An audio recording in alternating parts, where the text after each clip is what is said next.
मैं सबसे पहले भातखंडे संस्कृति विश्वविद्यालय, जो आज फर्श से अर्श की एक नई ऊंचाई को प्राप्त करने की ओर उत्सुक दिखाई दे रहा है, इस पूरे संस्थान को शताब्दी महोत्सव के शुभारंभ के अवसर पर उत्तर प्रदेश सरकार और उत्तर प्रदेश की जनता की ओर से हृदय से बधाई देने के लिए आया हूं। मेरी बधाई और मंगलमय शुभकामनाएं स्वीकार करें।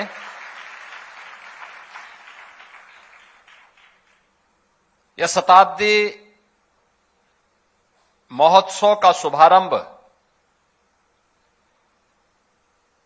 ये केवल एक शताब्दी महोत्सव की एक औपचारिकता नहीं है, बल्कि ये भारत की उस सांस्कृतिक चेतना, साधना और राष्ट्रबोध का क्षण है जिसने पीढ़ी दर पीढ़ी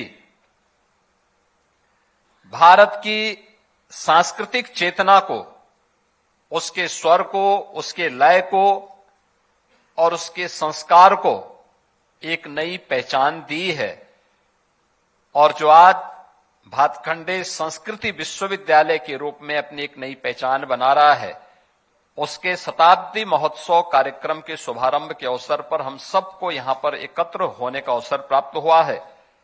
मैं इस अवसर पर भातखंडे संस्कृति विश्वविद्यालय, जिसने इन 100 वर्षों में भारतीय संगीत, नृत्य, नाट्य और ललित कलाओं को न केवल संरक्षित किया, अपितु उन्हें आधुनिक शैक्षणिक व्यवस्था से प्रतिष्ठित कर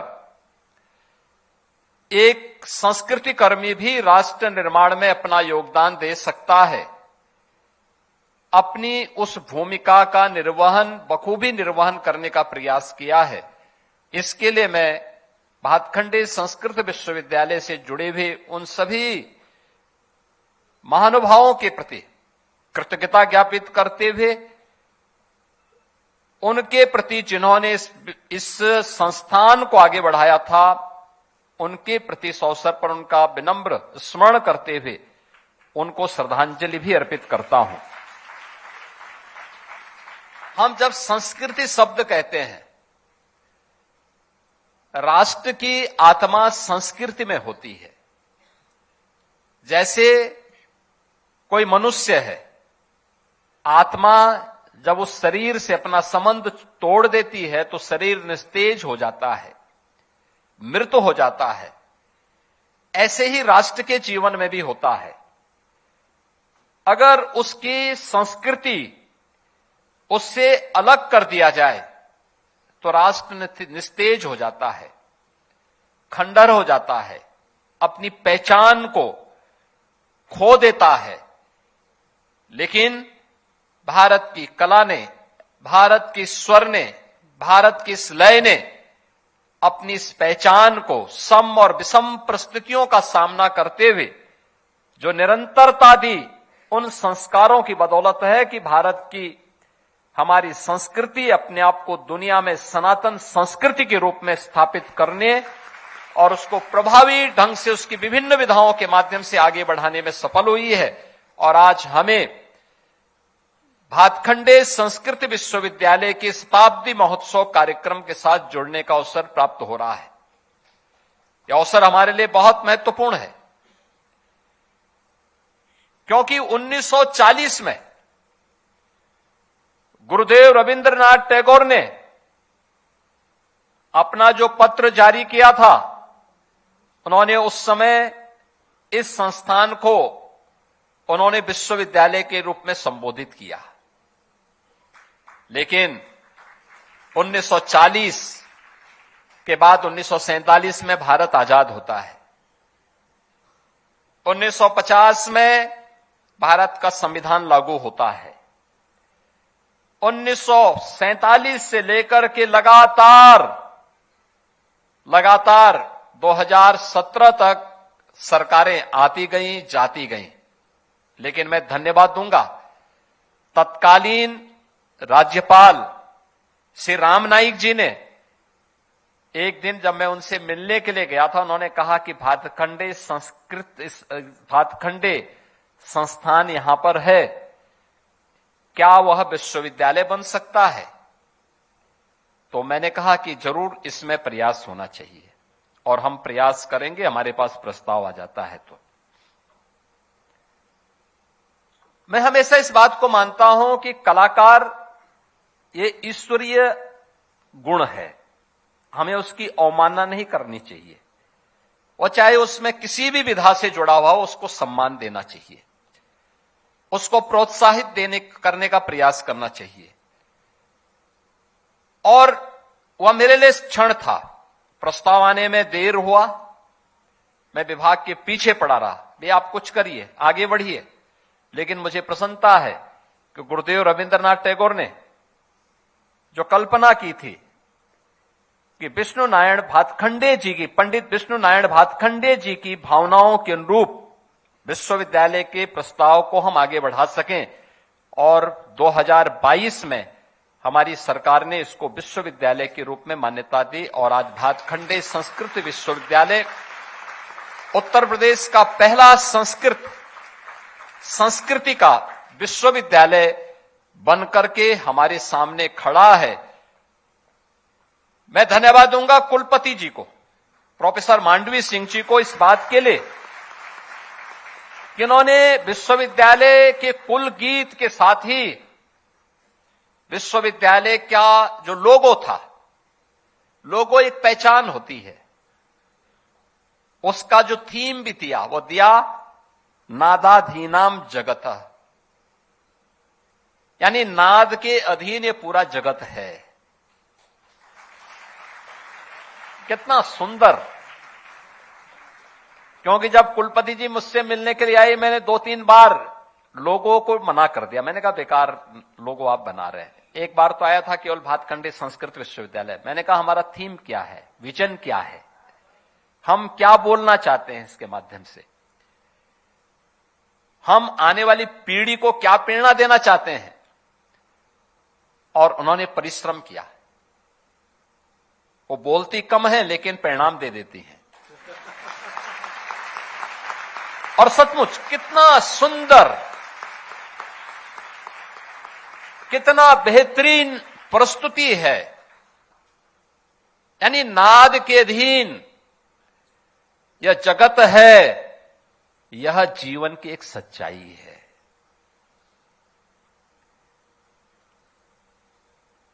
आपने देखा होगा इस जगत का पहला स्वर है ओंकार का।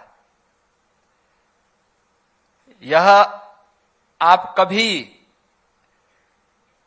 एक नाद योग होता है, योग की उसमें अगर आप जाएंगे कभी देखेंगे, कभी अपने कानों को बंद करके अपने अंदर के स्वर को सुनने का प्रयास करेंगे कि नाद की तरह वो गूंजायमान करेगा। और यही जगत की सच्चाई भी है,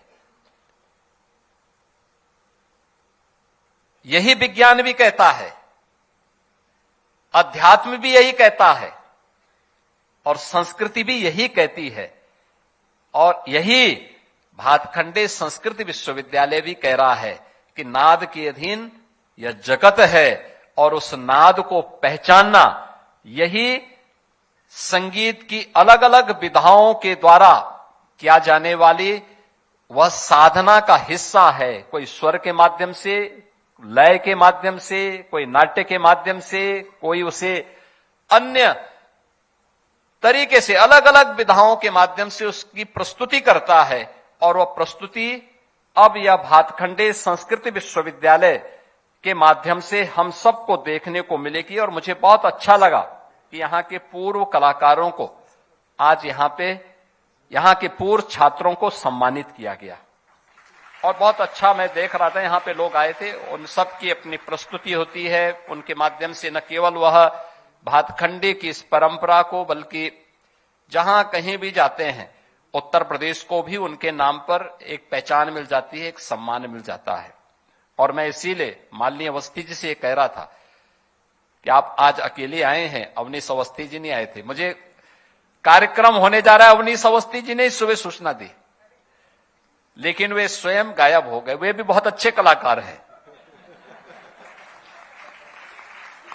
लेकिन वे आज यहां पे उपस्थित नहीं हुए। लेकिन आज मुझे अच्छा लगा कि इन कलाकारों को यहां पर सम्मानित दिया गया। यहां पे कॉफी टेबल बुक का भी विमोचन हुआ है। ये आने वाले समय के लिए एक नई प्रेरणा है। आने वाले समय में हो सकता है जब इस विश्वविद्यालय के, यानी आप अनुमान करिए ना, जब विश्वविद्यालय देश की शताब्दी महोत्सव के साथ जुड़ रहा होगा आजादी के, उस समय वह कॉफी टेबल बुक ये भी होगा कि एक शताब्दी महोत्सव भातखंडे ने भी अपना मनाया था, भातखंडे संस्कृति विश्वविद्यालय ने भी मनाया था। आज स्मारक डाक टिकट भी यहां पर अनावरण किया गया है। यह भी अपने आप में एक स्मरणीय है। और मैंने यहां के पुराने चित्रों को देखा है, उन सभी बातों को मैंने यहां पर देखा है। और मैं इस बात को कह सकता हूं कि पंडित विष्णु नारायण भातखंडे जी का जो योगदान है, याद करिए 1940, 1926 यह देश गुलाम था, औपनिवेशिक दमन का शिकार था। उस समय अभिव्यक्ति की स्वतंत्रता नहीं थी। संगीत के लिए, कला के लिए कोई मंच नहीं था। उस कालखंड में उन्होंने भारतीय संगीत को वैज्ञानिक आधार दिया, शास्त्रीय अनुशासन और सुव्यवस्थित पाठ्यक्रम उस समय उन्होंने प्रदान किया, और राग, ताल वर्गीकरण, कर्मिक पद्धति और गुरु शिष्य परंपरा को आधुनिक शिक्षा से जोड़ने का जो अभिनव कार्य किया, यह केवल एक शैक्षणिक प्रयोग नहीं था, अपितु भारतीय संस्कृति को आत्मसम्मान, आत्मगौरव और एक स्थायित्व देने का एक ऐतिहासिक प्रयास या पंडित विष्णु नारायण भातखंडे जी के द्वारा उस समय प्रारंभ हुआ था। भातखंडे संस्कृति संस्थान उसका एक आधार बना था, और भातखंडे इंस्टीट्यूट उसका एक आधार बना था। और आज मुझे प्रसन्नता है कि प्रधानमंत्री मोदी जी के प्रेरणा से, उनके मार्गदर्शन में अपनी विरासत और अपनी जड़ों को ढूंढने का जो प्रयास देश के अंदर पुनः प्रारंभ हुआ है, आज उन्हें सबको एक नई पहचान मिल रही है। भारत में भी मिल रही है और वैश्विक स्तर पर भी मिल रही है।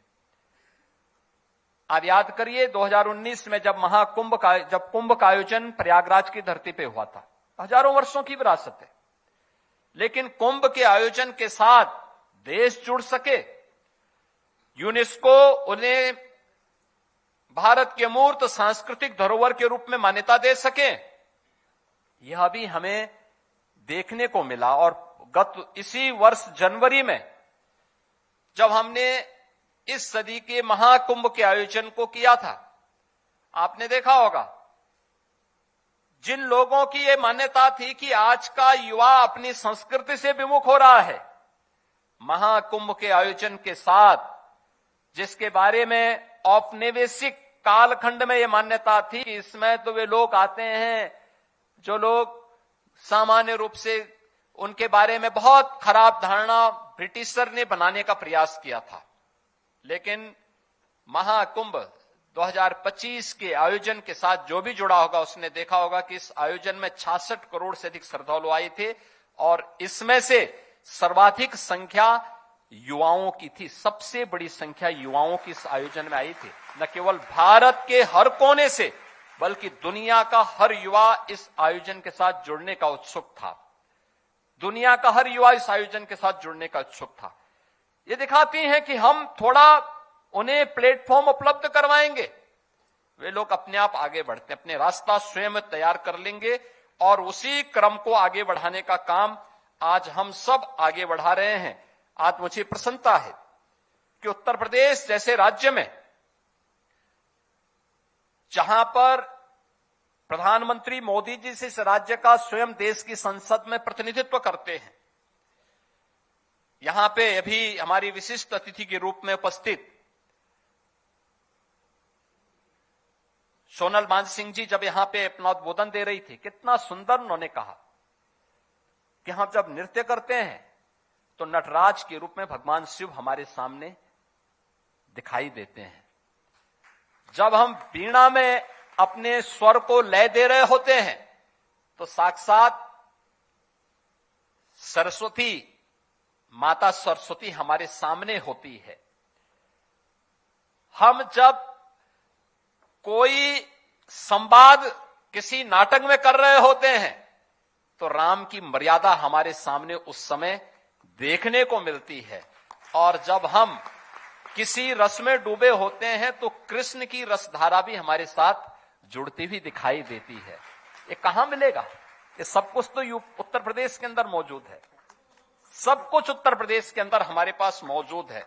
और इसलिए हमारी सरकार ने इस बात को सुनिश्चित किया है कि इस कलाकारों को सुरक्षित, सम्मानित और सशक्त वातावरण प्राप्त हो, उस प्रकार का प्लेटफॉर्म सरकार देने के लिए पूरी तरह प्रतिबद्ध है, और सरकार इसके लिए हर प्रकार का कार्य करेगी। इसके लिए कलाकारों के कल्याण के लिए, उनके स्वास्थ्य, उनके प्रशिक्षण, उनके लिए मंच, उनके लिए आजीविका, इन सब के लिए हम लोग एक व्यवस्थित नीति के तहत उसे आगे बढ़ाने का कार्य करेंगे। भातखंडे संस्कृति विश्वविद्यालय इस दिशा में हमारी सरकार के साथ एक बेहतरीन साझेदार के रूप में कार्य करेगी, और सरकार इस दिशा में इसको आगे बढ़ाएगी। जो हमारी परंपरा को आधुनिकीकरण के साथ, उसको संतुलन को नई पीढ़ी के साथ बनाए रखते हुए उन्हें संस्कारित भी कर सकें। और मेरा मानना है कि यहां से निकला हुआ कोई भी छात्र होगा और किसी भी स्तर पर कार्य करेगा, वह भारत की शास्त्रीय परंपरा को, भारत की वैदिक परंपरा को, भारत की सनातन परंपरा को एक वैश्विक पहचान देने का अपना कार्य करेगा।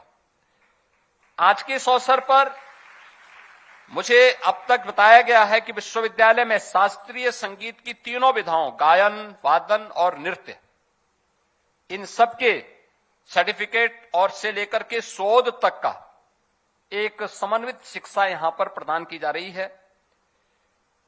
नाट्य कला में, एवं चित्रकला में डिप्लोमा और स्नातक पाठ्यक्रम भी है। उत्तर प्रदेश में आजमगढ़ जनपद में हरिहरपुर गांव, आप जाएंगे वहां पे, कल भी आजमगढ़ के हरिहरपुर से एक छोटा सा मेरे सामने एक बच्चा आया था, मुश्किल से 6 वर्ष का बच्चा, अपने परिवार के लोगों के साथ आया था। तो मैंने उसको बुलाया, मैंने कहा भाई कुछ जानते हो? और मेरे सामने गाने लगा, सारे गा, यानी पूरा संगीत की उन स्वरों को वह दोहराने लग गया। आप अनुमान करिए 6 वर्ष का बच्चा, ये हरिहरपुर गांव में। और इसलिए हमारी सरकार ने हरिहरपुर में एक संगीत महाविद्यालय की स्थापना भी की है।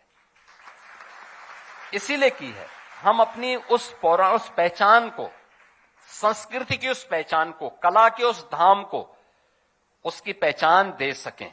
और ये वह कार्य वहां पर आज मुझे लगता है कि अच्छे ढंग से हम लोग उसको आगे करने का कार्य करेंगे। और जितने भी हम लोग ये संगीत के महाविद्यालय बना रहे हैं, मेरा मानना है कि विश्वविद्यालय यहां पे तो अपना काम कार्य करेगा ही, कर रहा है, उससे एफिलेटेड जितने कॉलेजेस होंगे वहां पर भी उसके एफिलिएशन के साथ साथ वहां पे विजिट करना, वहां के छात्रों को भी, क्योंकि इसकी अपनी एक सीमा होगी और प्रदेश के अंदर हर छात्र यहां हो सकता ना आ सकता हो, वहां पे भी उसके लिए मंच मिले, वहां पे भी उन्हें उसे हम आगे बढ़ा सकें।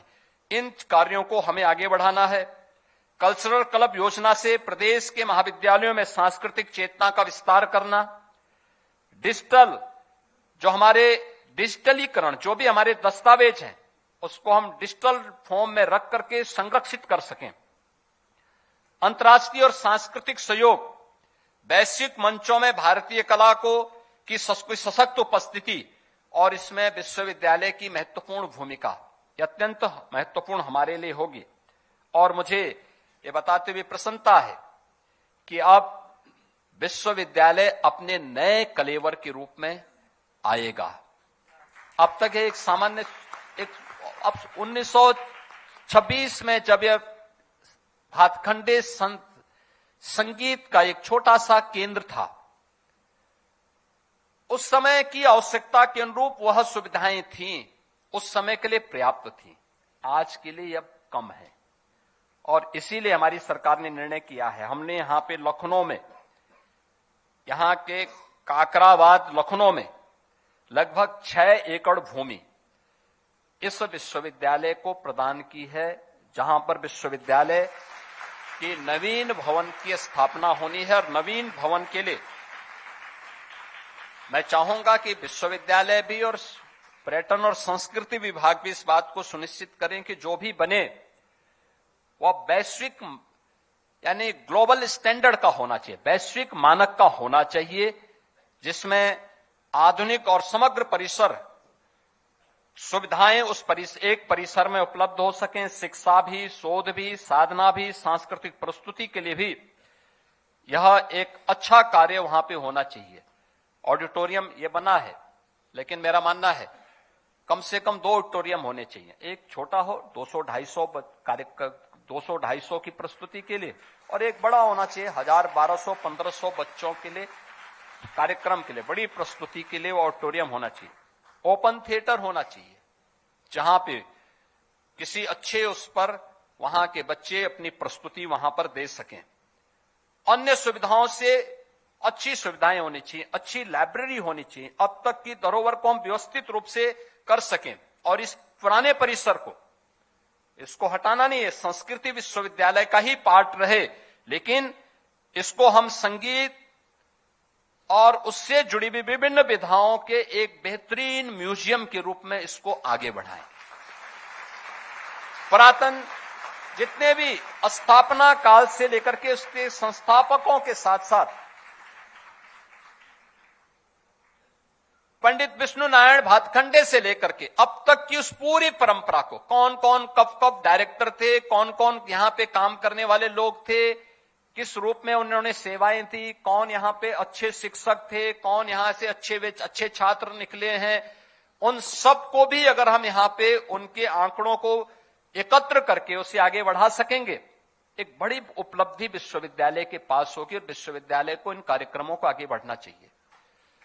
100 यानी शताब्दी वर्ष महोत्सव का शुभारंभ हुआ है, और प्रयास होना चाहिए क्या विश्वविद्यालय के साथ साथ संस्कृति और पर्यटन विभाग को देखना चाहिए इन 100 दिनों में, इन एक वर्ष में क्या हम विश्वविद्यालय से निकले हुए पुरातन छात्रों की 100 प्रस्तुति, अलग अलग दिन अलग अलग कलाकार को, और 100 उन प्रस्तुतियों के लिए भी तैयार होना चाहिए जो प्रस्तुतियां देश के अंदर अच्छे कलाकारों ने प्रस्तुत की हैं, उनको भी हम बुलाएं, अलग अलग दिन अलग अलग अवसर पर।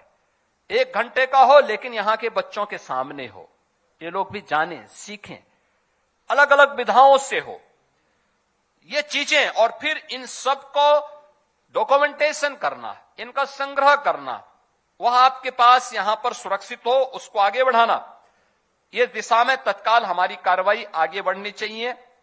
मुझे प्रसन्नता है कि विश्वविद्यालय ने कुछ अच्छे कार्य यहां पे प्रारंभ किए हैं, लेकिन इसमें अब हमें अपनी गति को आगे बढ़ानी पड़ेगी। और मुझे पूरा विश्वास है कि विश्वविद्यालय आज की आवश्यकता के अनुरूप प्रधानमंत्री जी के विजन विकसित भारत की इस परिकल्पना को साकार करने की दिशा में उठाए जाने वाले कदमों में, कला क्षेत्र में भी, संगीत में भी, नाट्य और अन्य सभी परंपराओं में भी हम लोग विश्वविद्यालय को एक वैश्विक पहचान दे सकेंगे। मैं शताब्दी महोत्सव के शुभारंभ के अवसर पर जिन कलाकारों को आज यहां पे पुरातन छात्रों को सम्मानित किया गया, उनका अभिनंदन करता हूं, विश्वविद्यालय को बधाई देता हूं, अपनी शुभकामनाएं देता हूं।